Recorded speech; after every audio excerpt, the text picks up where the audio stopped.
Hello everyone, and welcome to my Days of Our Lives official. I hope everyone is having a wonderful day. Before we begin, please hit the subscribe button and give this video a thumbs up. Leo interrupts the wedding in today's episode of Days of Our Lives, which continues where Friday left off. Javi intervenes and insists that he should be the one to reveal the news. Arnold interrupts Javi with a, "Oh, my God," after EJ texts him. He has a statement. He is unable to wed Jada.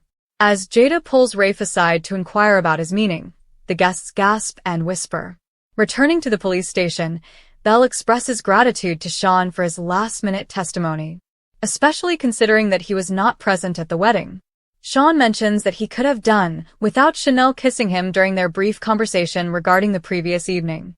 At least they didn't share a bed, though, like EJ and her. Belle is standing in front of Sean, who is seated at his desk, looking distressed and holding her hand to her hip.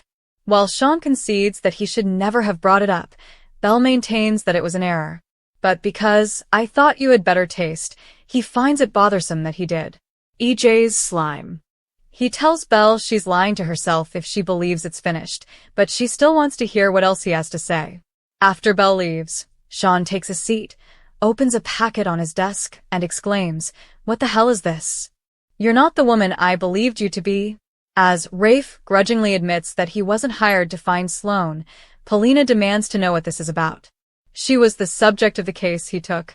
After Jada fired him as DA, EJ was determined to show she wasn't as pure as she appeared. He desired Rafe's assistance in regaining his employment.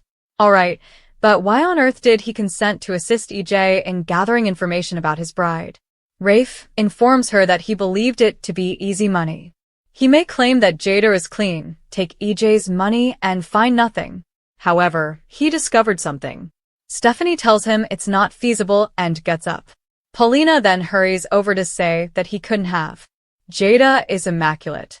Jada, Rafe, and Arnold's wedding days. Arnold stands frowning behind Paulina as she extends one hand to an aghast-looking Jada. "Everything is fine here," Rafe declares. Jada insists on knowing what he discovered. Her case papers were reviewed by a police officer, and everything appeared to be in order until he received the SMS. Unsettling patterns of rule-bending and rule-breaking were discovered by the officer. A very unsettling trail of corruption and lies. Jada merely gives a headshake. He informs her that this police buddy discovered a lot more issues than he could overlook. A dossier was present, which Sean presents to Jada after she requests to examine it. Evidence and warrant issues suggest that Jada has been acting beyond the law in her investigations. Rafe tells Jada that it's understandable because she was under a lot of pressure, despite her claims that she would never do that. Paulina takes the data before Sean can give them to Jada, who demands them. Jada turns, on the verge of tears, curious as to why Rafe was treating her in this way. Although he wishes it hadn't happened, he believes it would be better if they didn't get married while she was being investigated.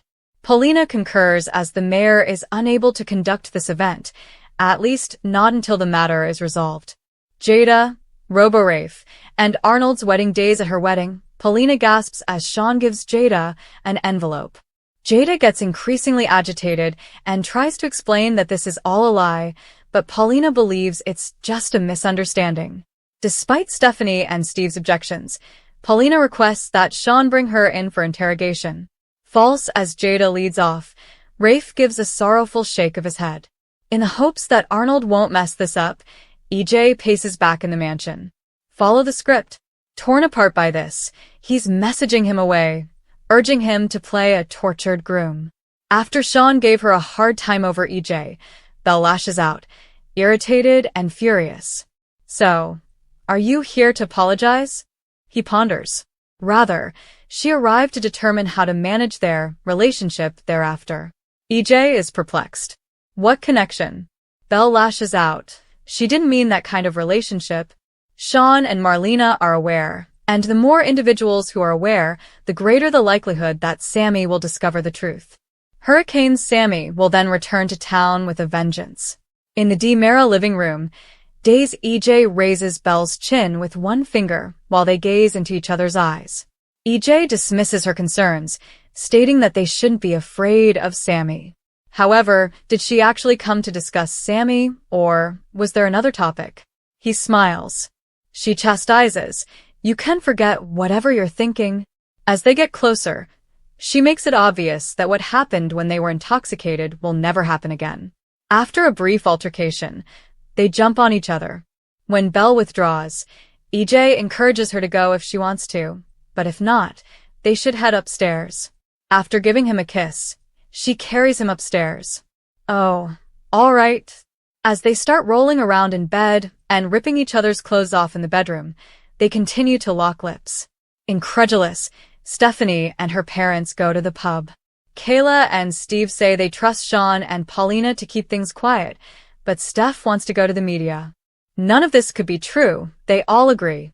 According to Steve, they must begin discussing a plan to disprove everything. Stephanie claims her fiancé did this to her. What is the matter with him? Jada, Rafe, and Arnold's wedding days. Leo and Javi are standing in front of Arnold, evaluating him hard as he extends his hand. Just as EJ receives a text, he and Belle wrap up in his room and start acting sweet. Arnold is stating that it is finished. EJ replies to his text with a smile, assuring Belle that he has some really excellent news. When Arnold returns to his room, he smiles to see that EJ has congratulated him. Gabby demands to know why Rafe did this as she marches over to him. They are currently leaving for home to discuss it. Arnold claims that he needs time to reflect and that he is not going anywhere. All right. However, we will discuss this later. Rafe is alone himself with Leo and Javi, lamenting the wreckage of his nuptials. When his cousin complains about the shady things Jada was doing behind his back, Javi asks him if he's okay. Javi and Leo nod and look at each other. Javi starts berating him for his stripper at that point. Yes, Arnold snarls. Just as Javi and Leo were ready to tell Jada everything, he interrupted the wedding. His life is ruined, and he has to go find out what to do with it, he snaps. Javi and Leo are left in shock as he leaves. Paulina, Sean, and Jada return to the police station. She maintains that Paulina is aware of her and knows she would never act in this way. When Rafe was in his coma, she merely wished to continue his legacy as commissioner. How was that possible for him? How could he declare his love for me in a single sentence while simultaneously looking for ways to harm me? Jada simply cannot understand why. Jada, Rafe, and Arnold's wedding days. Paulina and Sean, who are watching with anxiety, follow Jada as she marches inside the police station wearing her bridal gown. As the concert comes to a close, Javi asks Leo what they should do next. Continue to inform Jada of Rafe's infidelity. That's kind of moot, Leo says. In a 24-hour period, Rafe deceived her twice. She avoided a bullet.